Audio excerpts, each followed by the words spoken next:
Une autre vision de l'actualité. Cube Radio. Cube Radio. En direct à LCN. Allons retrouver 14h30 notre collègue Yasmine Abdel-Fadel. Bon après-midi, Yasmine.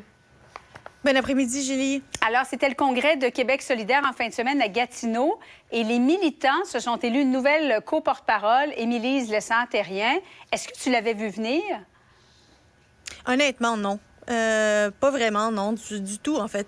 Je me disais que c'est Christine Labrie qui avait le plus de chance, qui était la favorite. Visiblement, je me suis complètement plantée dans mes prédictions. C'est Christine Labrie qui a été éliminée dès le premier tour. Ouais. Ça a été plus serré avec Ruba Gazal et visiblement, Émilise Lessard-Terrien a gagné avec 3-4 voix là, de majorité. Là. Ça a été très, très, très serré jusqu'à la dernière minute.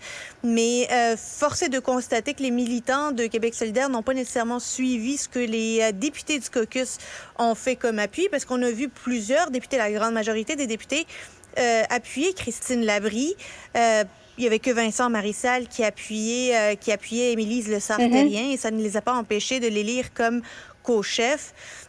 On l'a pas vu venir, mais en même temps, avec du recul, on se dit, c'est un peu dans l'ADN aussi du parti que d'avoir un co-porte-parole, chef parlementaire, l'autre qui est plus sur le terrain. On l'a déjà vu par le passé.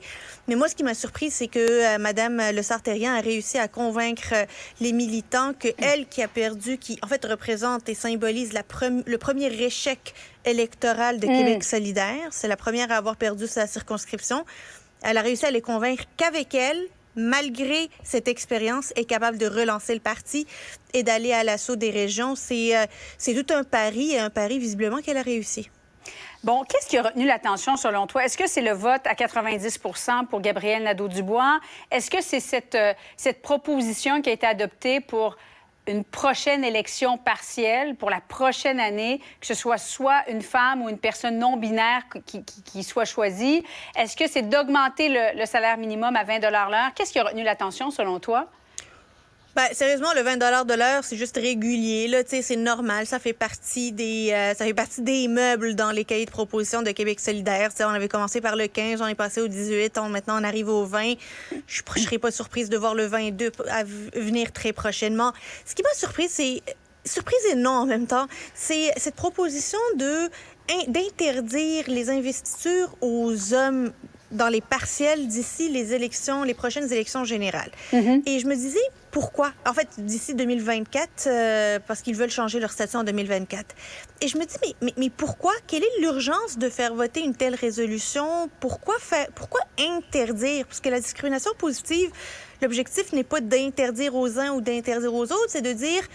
Pour assurer une meilleure équité, à compétences égales, on choisit, par exemple, la candidature d'une femme pour en favoriser la représentativité. Mais là, c'est d'interdire aux hommes.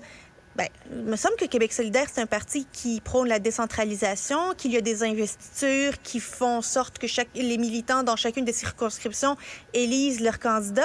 Ils font pas confiance envers leurs militants des différentes circonscriptions. Mais tu as vu ce que ça a donné dans Jean Talon, là, ça avait mal parti. Mais c'est la démocratie. La démocratie a parlé. Et c'est Québec solidaire qui veut la décentralisation des décisions sur le terrain, dans les circonscriptions, dans les milieux. Pourquoi centraliser une telle décision? Moi, je ne comprends pas pourquoi c'était une urgence de faire ça pour d'ici 2024. Il n'y a pas d'élection partielle qui arrive. Ils se sont mis à la défensive et aujourd'hui, plutôt que de parler des 90 % de Gabriel Nadeau-Dubois et plutôt que de célébrer la victoire de Émilise Lessard-Terrien, on est pogné à parler de ça aussi. Ça ramène à quel point ce parti, c'est un parti dogmatique et idéologique, là, puis que même s'il n'y a rien qui le justifie, on va se faire des frontières, puis pas d'hommes, puis juste une personne non-binaire ou une femme. Je vois pas pourquoi. Honnêtement, c'est incompréhensible. Deuxième semaine qui vient de commencer pour les enseignants affiliés à la FAE qui sont en grève. Est-ce que tu crois que c'est cette semaine que ça va se passer? J'ose espérer que la nomination du conciliateur va commencer à donner quelques effets. Là, mais le conciliateur, c'est plus le Front commun. FAE, est-ce qu'ils ont nommé un conciliateur? En fait, la FAE, ils ont eu des échanges cette fin de semaine avec le ministère. Ils sont en train de négocier. Ils veulent pas aller chercher de mandat, par contre, chez leurs membres pour que les affectations puissent se faire au mois de juin. Il va falloir régler ça cette semaine et je pense que le gouvernement gagnerait à régler, à cibler au moins un des groupes, que ce soit la FIC, la FAE ou le Front commun, puis de régler avec eux le plus rapidement possible. Ça va accélérer le reste avec les autres groupes. Là, de toute manière, la FAE n'a pas de fonds de grève, puis à un certain moment, ça va commencer à chiffrer les pertes financières pour leurs membres. Ils vont devoir justifier ça. La pression est élevée, effectivement. Yasmine Abdel-Fadel, merci beaucoup. Merci, Julie. Au revoir. Voilà qui conclut l'épisode d'aujourd'hui. Merci à toute l'équipe de recherche et de mise en onde. Pour ma part, je vous retrouve très bientôt sur un autre épisode sur Cube Radio.